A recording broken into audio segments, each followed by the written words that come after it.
Hey everyone, welcome to the Catholic Entrepreneur Podcast. I'm your host, Mitch Fisher. I'm super excited about today's guest, Colin Stroud. Before we dive in with Colin, you've noticed again, there's some new equipment, better audio, better video. So I'm excited about that. Give me some feedback on what your thoughts are so far on the quality of the production we're doing here. This episode's question for Catholic entrepreneurs. Do you feel like you have community? Do you feel like you have, whether it's a physical or online community of like-minded individuals, Catholic entrepreneurs, creatives? Do you feel like you have that right now? And if not, how can that happen? I'm thinking about community lately and how we can build community, even digital community. So I want your thoughts. Please, please, please let me know. With that, give me a tweet, Instagram.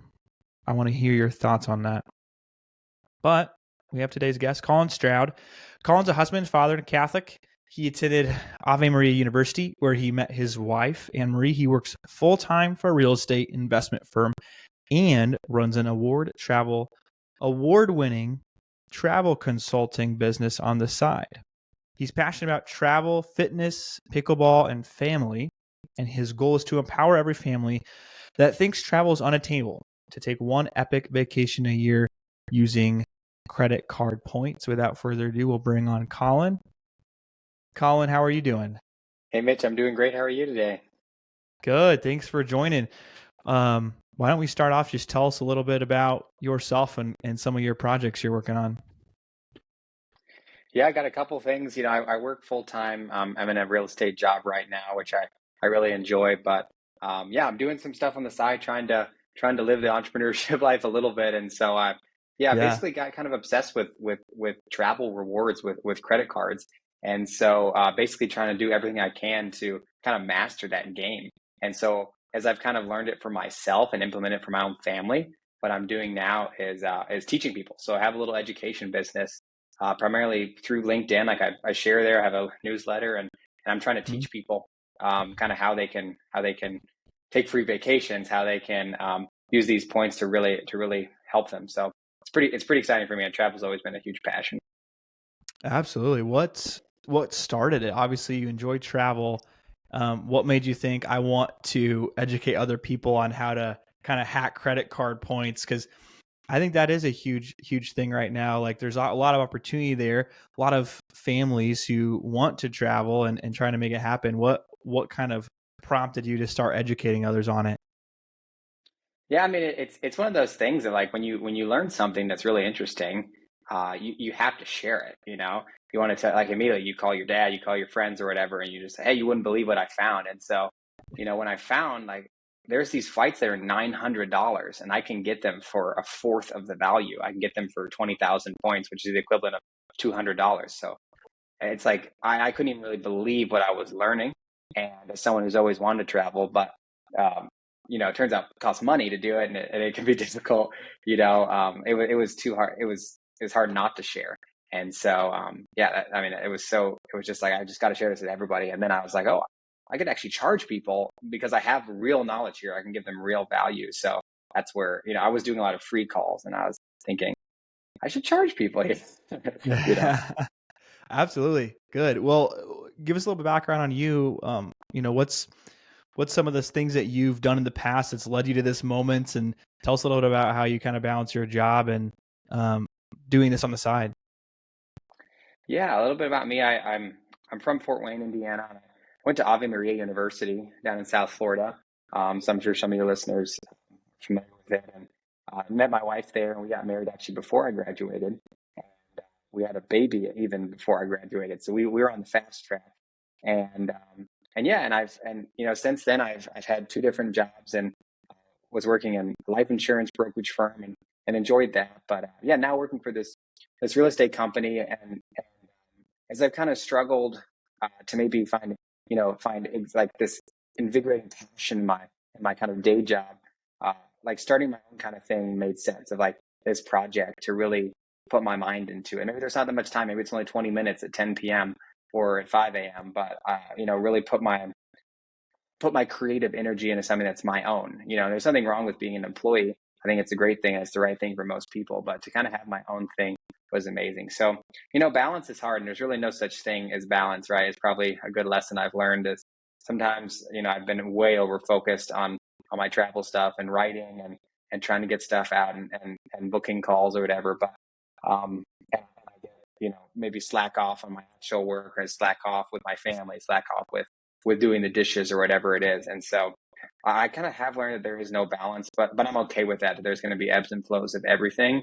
And as long as there's communication, like in with my spouse, with my family, like everything's at peace. And as long as I'm kind of hitting those numbers and being productive in my full-time job, I think there's really a place for side hustles that can be a huge asset to you personally, and to even to the company you would work for, argue, because it creates a more robust individual, more like well-rounded person who understands business at a higher level because they're doing it. They're not just a cog in the wheel of a large company. They're really doing sales, copywriting, marketing, everything, accounting, everything all together. Like you get a real sense of it. So while it may be unbalanced at times with time or with effort or creative energy, overall, I feel like it can really be make me personally into a great asset for my wife, for my company, for myself.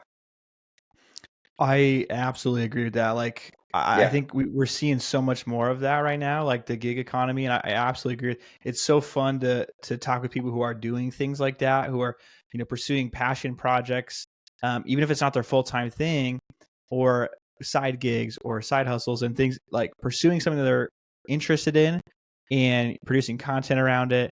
And through those experiences, I feel like learning every aspect of business, and then that makes them more valuable as an employee. Like you said, if you are working a full-time job, you start to see the ins and outs of these different things, and I feel like that creative energy can be spent there in order to give you even more energy in the other aspects of your life. So yeah. how do you, like, you said obviously like the balance is a really difficult thing. Have you found anything to be really helpful that you would want to tell other Catholic entrepreneurs in a similar boat? Like, what's the one thing that's helped you a lot to find that balance?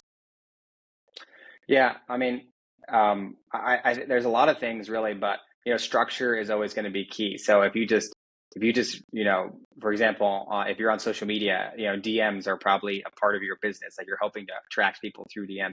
If you have DMs open all day and are constantly looking at that, responding, or comments probably worse than DMs, you simply cannot focus. So blocking time of like, I will wake up early and I'm going to do 30 minutes of work and I'll write a post. And then I will not look at comments or DMs until 11 a.m. And from 11 to 11:15, I will only do comments and DMs. You know what I mean?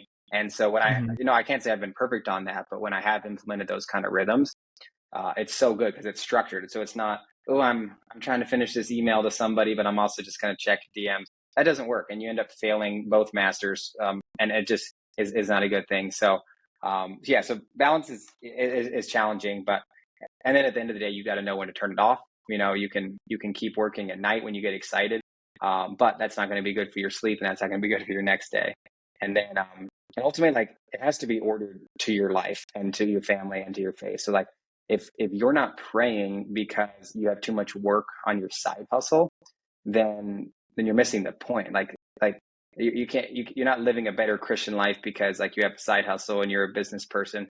I'll pray later. It's like that doesn't make any sense. Like you have to be praying. And so so praying for me is the first thing. So first thing Mhm. in the morning, do the dishwasher and then go to the adoration chapel and pray. That's my first two things in the morning. I guess the dishwasher is before prayer, but that's a separate conversation.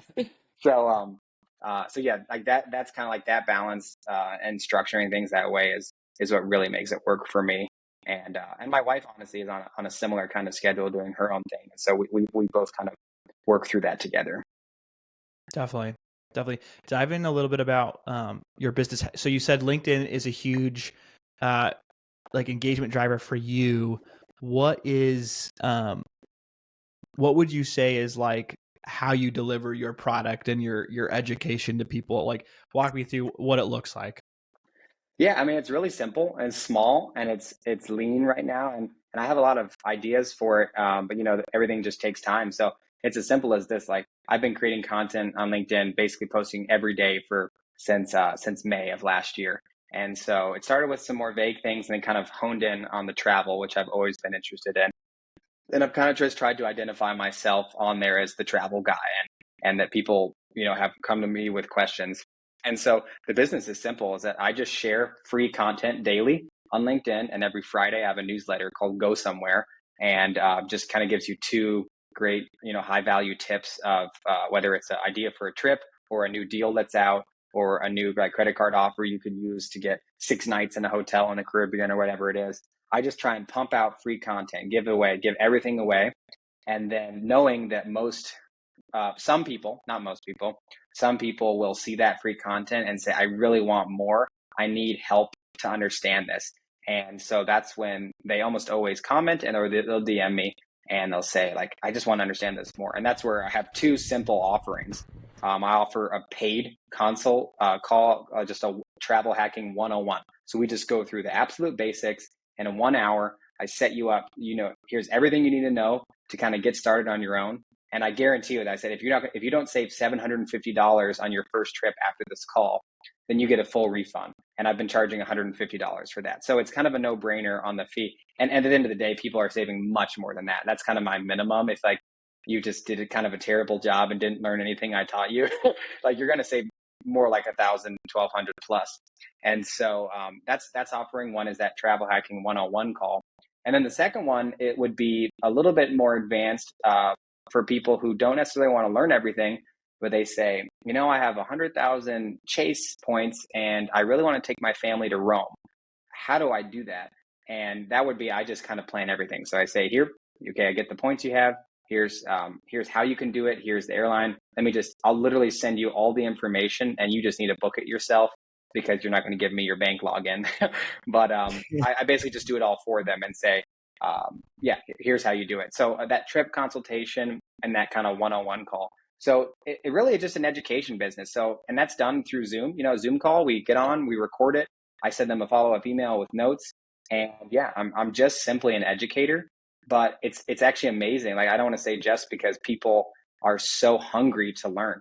And I see this across every industry. People are paying enormous amounts of money for life coaching, for fitness coaching, for all these kind of coaching.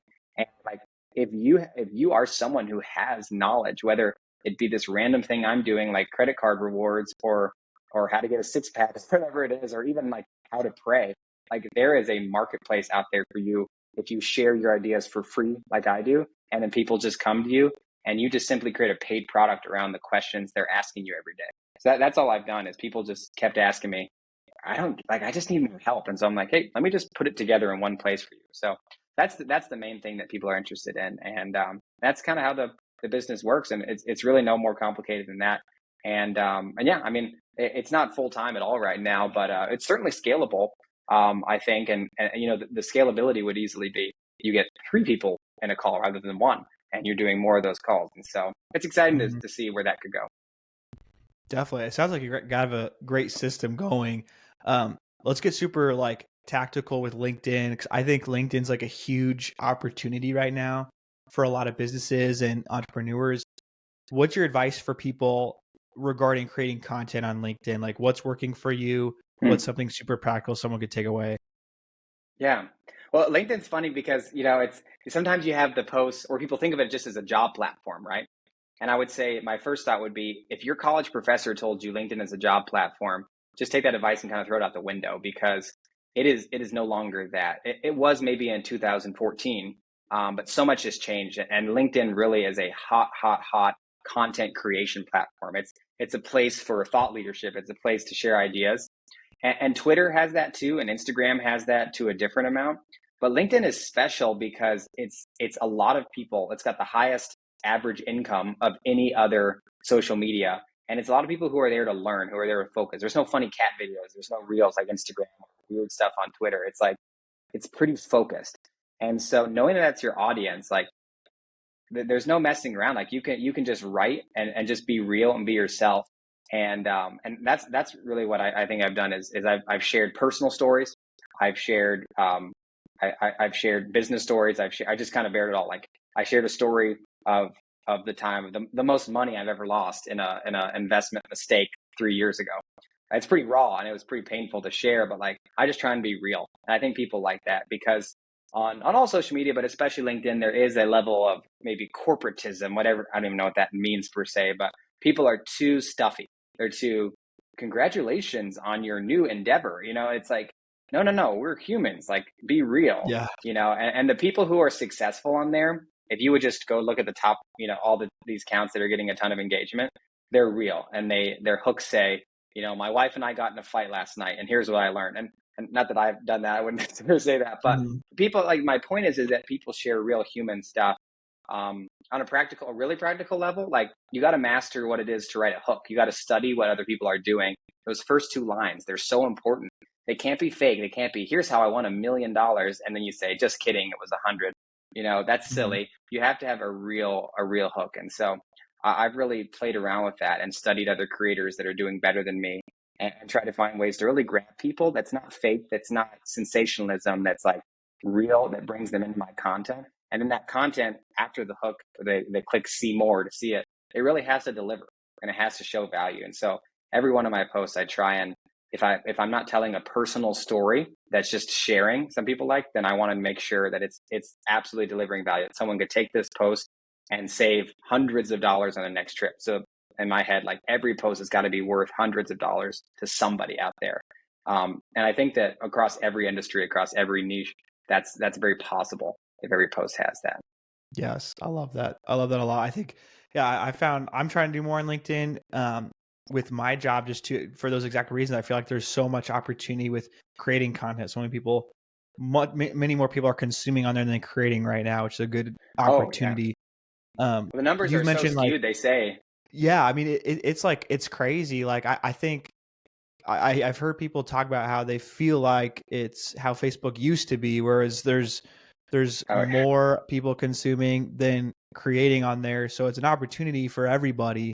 Um, you said there's a lot of like people out there already doing different things that are educating on exactly what we're talking about. Like, have you found anybody to be like really good, not only inspiration, motivation, but also just educational around these areas? Like, um, that you've learned from that you feel like have helped you in creating content and kind of building this system to help generate leads? Yeah. Sorry. You did cut out just a little bit there as you were asking your question. Would you be able to ask that again? I'm sorry.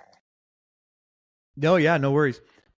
Like, who have you found as inspiration out there who's teaching some of these things that you're learning and trying to implement into your business? Is there anyone that sticks out as like, I would go follow this guy right now because he's teaching a lot of this stuff that is helpful for businesses or people trying to do a side gig?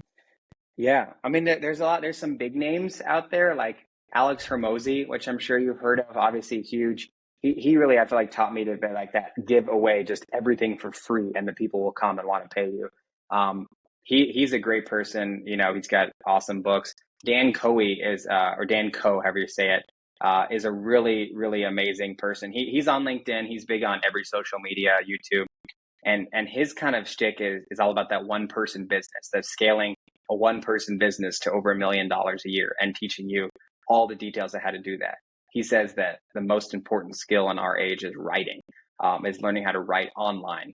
So not write fancy essays for college, but to write online. So he's been a huge inspiration for me.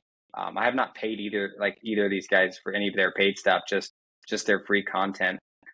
They're big inspirations for sure. And on a smaller level, there's a lot of great accounts on LinkedIn, like really just good men of faith that I follow that aren't necessarily making billions of dollars from their kind of small one person business, or maybe they don't even have an offering. They're just simply sharing. And I've been really inspired. One guy I'm actually starting coaching with, his name is Josh Itres. And yeah, he simply uses LinkedIn as a place to kind of teach the guy a few steps behind him. I think he's in his 40s, and he's kind of like been such a mentor to me just online. Never even met him. We're going to be meeting soon. But he would be a great person I follow. So those people who are kind of teaching, the people 2 steps behind them are amazing. And the people giving real practicals like Alex Ramosi, Dan Coe. And there's just so many, good writers on there who are sharing, here's how you can really build something online. There's kind of this Mhm. digital renaissance going on. And so it's like, will you join that? Will you are you gonna be a part of that? And I'm bullish on the whole digital renaissance concept for sure. Like I think that there's so much potential, and we're just scratching the surface of online, small solopreneur type businesses. Mm-hmm. Totally agree. Pivoting just a little bit. So how do you, as someone who's got a full-time job, you're running this side business, this project, and finding success with it, you have a family, how do you incorporate, like you kind of mentioned, obviously putting first. What does your Catholic faith look like amongst all that, and how do you go about structuring your schedule to make it all happen? Yeah, it's always hard, like with having a such a kind of, I mean, travel doesn't have to be secular, but it's kind of a secular pursuit. So I always like, I think about that question is how do I kind of incorporate my faith into this? So, I mean, in terms of living out, my daily faith, like there's time there. Like I said, every morning I go to the adoration chapel. Like that is the first thing I do after the dishwasher. And so, like that's a priority. And then family prayer in the morning, just a short morning, like Magnificat prayer with my family, and then something in the evening before bedtime. So we live that, and we of course try and do more, but like bringing it into the social arena, that's something I'm trying to do. Like I'm trying to ask people that I'm working with, how can I pray for you? I'm trying to kind of just share some level of my testimony in my posts, and I'm not trying to be in your face like you all need to repent right now from your sinful ways, because I have people who do follow me who my like our Catholic faith would not agree with their lifestyle choices, and I've interacted with those people, and I want to bring those people in, and I've tried to start making a list. There's a few people I interact with online a lot. I'm just trying, like, starting to actively pray for their conversion. I write their names down and do things like that. So sometimes it feels like I should be doing more, and of course there always is, but I try and just kind of bring my faith into it. It's like, okay, I'm offering a real service in the marketplace. That's first off. I don't have to be preaching. Like maybe there's a false sense of like every Christian needs to just be preaching in every single aspect. It's like, no, I'm clear about my faith. Like I've shared a very, radical beliefs, which is just normal Catholic beliefs. You know what I mean? And people have, been okay with that. And some people have been not okay with that. What I have seen is beautiful though is the amount of people who have reached out to me as clients who the convincing factor wasn't like my knowledge. It was actually like they could tell like I was a person of faith. They saw I went to Ave Maria. I'm kind of in this Catholic community, and that brought a level of trust. And so that was actually a cool thing, that I wasn't necessarily expecting, that I kind of experienced some level of Catholic community on LinkedIn, by people kind of trusting me and kind of feeling that kinship with me because I'm in that world. So that was really special has been special to be a part of. Definitely. No, I think that's beautiful, the way that you're incorporating your faith into your life, praying for others. I think that's always important to do, and um, trying to find ways to do that. I think that can be a struggle, but it sounds like you've put a lot of good systems in place. What's your piece of advice to the guy that's two steps behind you? What would you tell that person? And they might have some entrepreneurial spirit, some creativity in them. What's your piece of advice to that person? Yeah, I mean, there's probably a level of fear, sitting right in front of you, and you just have to realize it's just silly. And I had wanted to start posting on LinkedIn because I was really into it and loving all these creators, for months before I actually did one. It was just like frustration of myself for feeling like I wasn't doing anything that finally just kind of broke through that fear. It was on a Sunday, and I just posted like a random thing. It was like stuff I've learned about personal finance or something. And it was just like, and it got like 4 likes, but that's all I needed. And all of a sudden I posted like the next 25 days straight or something. And that kind of started the whole thing. And so, I said to my wife yesterday, even with my newsletter, I was like, I'm just so glad I started that like 20 weeks ago or whatever it's been. Like because I have so much more to learn, and it's just like, feels like it's in its infancy. And if I had waited till now, we're just more and more behind. So like nobody cares about your stuff. Like you have to make them care, and nobody cares if you post something that's just terrible, or you start a pressure washing business and you're terrible, like whatever. It's like simplest thing. Like I realized that just nobody cares about you because you're so small and you don't have an audience. And I don't say that in like a demeaning way. but it's just Right. true. And I find that quite freeing of like, start that podcast. Nobody's going to listen for a long time, and that's okay. Like that's how every great podcast is. You know, some of the best, like you scroll back to the Joe Rogan at the very beginning, nobody was listening to Joe Rogan. He didn't care. He was just, you know, podcasting, and now he's the biggest in the world.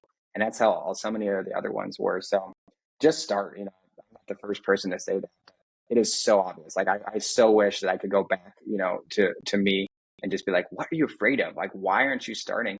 Nobody really cares. And there's nothing but upside. Like it has never been easier to start a one-person business. I don't mean borrow $40,000 to buy an ice cream truck and start a food truck. That's a separate kind of thing. But for a lot of people out there, they have a micro business idea, an education idea. They can do amazing stuff online. They can be making an awesome side income, covering their mortgage payment, you know, and not too long, just taking what they do at work or what they're passionate about and finding a way to monetize that. So I would just encourage people to go for it and get over yourself and stop letting fear kind of hold you from things that you already know how you can do. Absolutely. What is the number one piece of free traveling advice that you give out, or like out of all your piece of content that you're creating, like what's the best one that you tell people? Yeah, I mean, what is unlocking the understanding of the power of transferable travel points. If you get $200 in cash back, it will only ever be $200. If you get 20,000 points with, let's say, Capital One, everyone's heard of them, seen the commercials with Taylor Swift.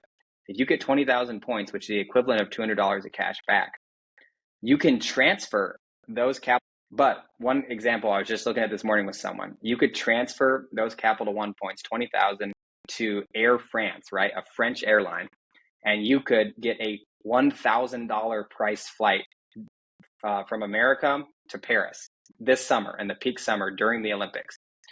And that unlocks, once you understand how that works, you understand how travel hacking works.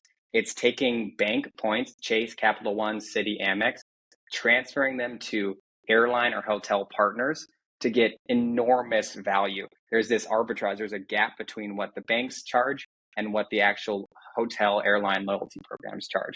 So for basically $200, I was helping someone this morning buy a $1,000 flight. So you're getting 5 times the value.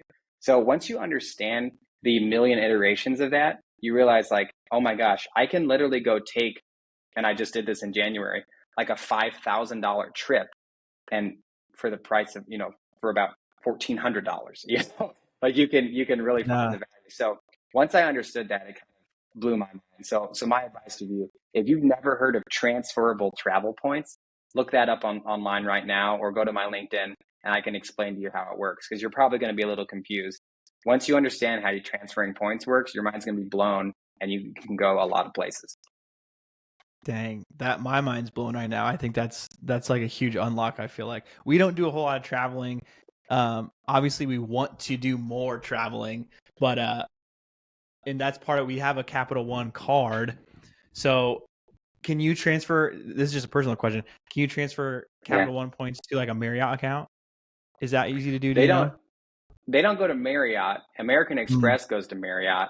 But yeah, so Capital One, I mean, they have these fixed partners. So Capital One has like Yeah. 18, I think, total. They go to Wyndham hotels. But yeah, Amex goes to Marriott, and then Chase points go to Hyatt. So those are kind of the big three Okay. hotel brands. So Good to know. yeah, it's really fascinating to learn, and sometimes it can really suck time away from you. But once you learn, like there's some super high value redemptions you can make. Yeah. Okay. I'll have to keep in touch with you then, because I love this. I love this idea of like making travel like affordable for families, because I Yeah, feel like that's we the would do it a lot concept. more. I feel like we would all do it a lot more if we could like have these unlocks. Yeah, and yeah, that's why I like want to tell people, it's like the whole goal is family time. Like travel unlocks family time in a way you just can't get at home sometimes. Like to go places Mm-hmm. and experience something new together. So anyway, that's why I love it, and um, for my own family first. You know. Definitely. Yeah. Where can people find you, the listeners, if they want to get in touch with you? Where's the best place to find you? Best places, I guess. Yeah, right now it's LinkedIn and Substack. So you can find my newsletter is called Go Somewhere on Substack. and LinkedIn is just my name, Colin Stroud. My website should be launching soon, maybe by the time this podcast is released, and that's going to be ColinStroudTravel.com. So that should be Sweet. here soon. But it turns out it takes a lot of time to make a website, so it's gonna be good when it's done. Awesome. Well, I'm excited for that. Colin, thanks so much for being on. Really appreciate the time and best of luck Mhm. in your future endeavors as you build this out. Thanks a lot, Mitch. I appreciate that. All righty. God bless. Bye.